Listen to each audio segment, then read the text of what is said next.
Nomor 11, perhatikan tabel dari transformator berikut ini. Jadi ada dua transformator di sini untuk transformator M dan juga N. Nah, ini adalah masing-masing yang diketahui. Nah, kita diminta untuk mengidentifikasi manakah pernyataan yang benar berdasarkan spesifikasi dari transformator M dan juga N. Nah, saya sajikan dulu terkait dengan apakah itu termasuk di step up ataupun di step down. Nah, kalau misalnya itu termasuk di transformator yang step up, nanti jumlah lilitan primer itu akan lebih kecil daripada jumlah lilitan yang sekunder. Kemudian tegangan primer itu akan lebih kecil daripada tegangan sekunder, dan kuat arus primer itu akan lebih besar daripada kuat arus sekunder. Kalau step down itu nanti akan kebalikannya dari si step up. Jadi bisa cukup diingat salah satunya mau step up-nya saja atau step down-nya saja. Nanti salah satunya bisa dikebalikannya. Nah, langkah selanjutnya kita identifikasi dari yang option A. Ini M adalah transformator step down karena IS lebih kecil dibanding dengan IP. Nah, untuk di bagian M, di kuat arusnya itu ada IS-nya itu 3 ampere, kemudian IP-nya 6 ampere. Nah, di sini kan malahan kuat arus sekundernya itu lebih kecil dari kuat arus primer. Tapi di sini tertulisnya adalah step down, padahal kalau misalnya kuat arus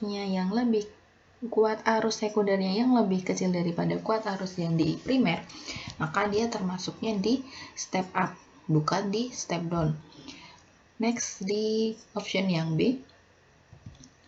Nah, ini diketahui tentang tegangan primer dan juga tegangan sekundernya.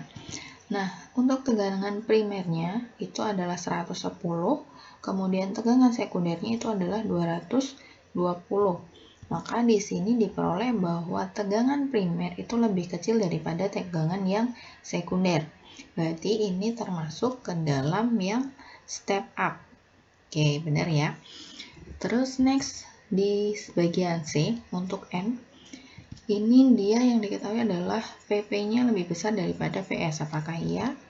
Nah, VP-nya itu adalah 220, sedangkan VS-nya itu adalah 110. Nah, ini betul karena tegangan primernya lebih besar daripada tegangan sekunder. Tapi, apakah transformatornya benar? Ternyata kalau misalnya VP lebih besar daripada VS, itu kan termasuknya di step down, bukan di step up. Jadi, ini salah. Kemudian yang terakhir di option yang D. Ini adalah tentang kuat arus. Jadi kuat arus sekundernya itu adalah 3 ampere, kemudian kuat arus primernya itu adalah 1,5 ampere.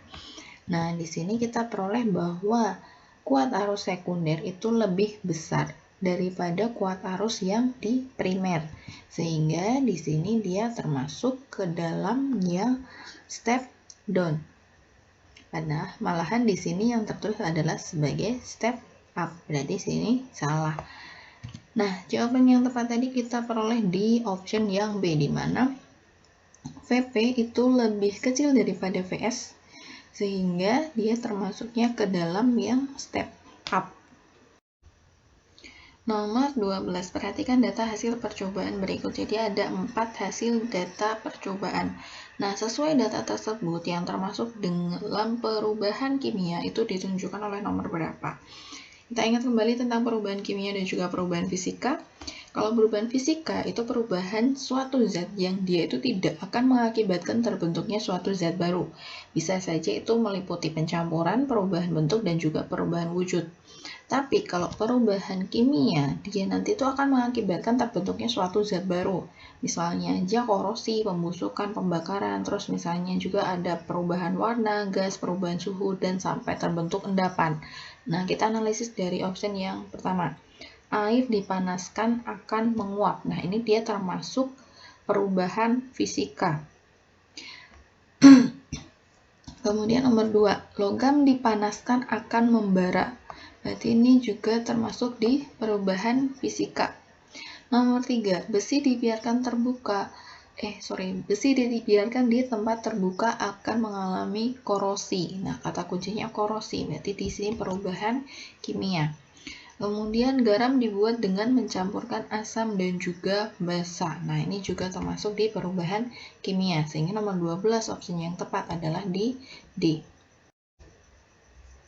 Nomor 13, perhatikan gambar berikut. Jadi ada 3 gambar. Nah, kita diminta untuk mengidentifikasi manakah ciri hidup yang ditunjukkan oleh gambar nomor 1, 2, dan juga 3 secara urut. Nah, sebenarnya di sini kalau misalnya kita ambilnya secara acak, untuk di nomor 3, ini tuh kan dia tentang respirasi. Nah, kalau misalnya kita cari langsung di option A, B, C, D, ternyata respirasi itu hanya dimiliki di option yang C. Maka kita urut lagi, balik kalau misalnya kita cari dari depan. Nomor pertama, nah ini adalah proses dari tumbuh dan juga berkembang. Kita bisa langsung mengamati bahwa ini adalah ciri-ciri dari tumbuh dan berkembang. Kemudian nomor 2 ini adalah termasuk iritabilitas atau peka terhadap rangsangan. Kemudian yang nomor 3 ya udah respirasi itu tadi. Nomor 14, perhatikan jaring-jaring makanan berikut ini. Nah, komponen biotik yang berperan sebagai konsumen keempat adalah konsumen keempat bisa jadi juga dia adalah konsumen yang puncak. Nah, kita ceknya dari sini. Tumbuhan itu kan sebagai produsen.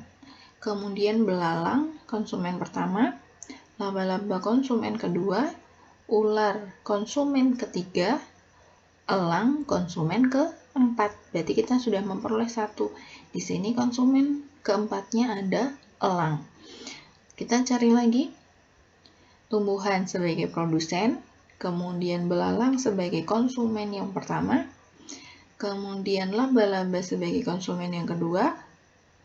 Lanjut di sini panahnya. Nah, burung pemakan serangga ini termasuk di konsumen yang ketiga. Lanjut panah ke sini. Rubah itu merupakan konsumen keempat. Sehingga dari penjelasan tadi kita memperoleh bahwa konsumen keempatnya itu dimiliki oleh rubah dan juga elang. Itu ada di option yang B. Tanpa kita harus mencari dari urutan rantainya, kita bisa saja langsung melihat dari gambarnya. Kalau misalnya yang berada di puncak, ini kemungkinan adalah konsumen puncaknya, seperti itu. Nomor 15, perhatikan gambar jaring-jaring makanan berikut. Apabila populasi kelinci itu menurun karena diburu manusia untuk sate kelinci, maka dampak terhadap keseimbangan lingkungan adalah populasinya akan seperti apa. Nah, kita cek di option yang pertama, A. Tumbuhannya akan menurun. Apakah tumbuhannya akan menurun? Nah, di sini kan kelincinya makan yang tumbuhan. Nah, tapi kan kelincinya malah populasinya menurun. Otomatis kan tumbuhannya paling enggak masih akan ada lebih sedikit lah karena yang mengkonsumsi berkurang. Kemudian populasi ular menurun. Ular itu rantainya ada di sini ya. Dia tuh tidak ada pengaruhnya. Jadi nomor A, huruf option A itu masih kurang tepat. Kita cek di B. Burung hantunya meningkat, burung hantu. Nah, burung hantunya di bagian sini dia juga tidak ada pengaruhnya ya terhadap si kelinci. Kemudian yang C, tumbuhan menurun, sama seperti penjelasan di awal tadi. Terus yang di D, serigalanya menurun. Serigala menurun, populasi kucing hutan menurun. Berarti ini rantainya dari sini. Tumbuhan, kelinci, kucing hutan, dan serigala. Nah, di sini malah dia akan memiliki pengaruhnya. Karena apa? Di sini kucing hutan akan mengkonsumsi kelinci dan serigala akan mengkonsumsi kucing hutan. Kalau misalnya populasi kelincinya menurun, berarti kucing hutan tidak bisa mengkonsumsi si kelinci lagi. Otomatis kucing hutan dia populasinya akan turun. Di samping itu pula serigala kan dia juga akan makan si kucing hutan.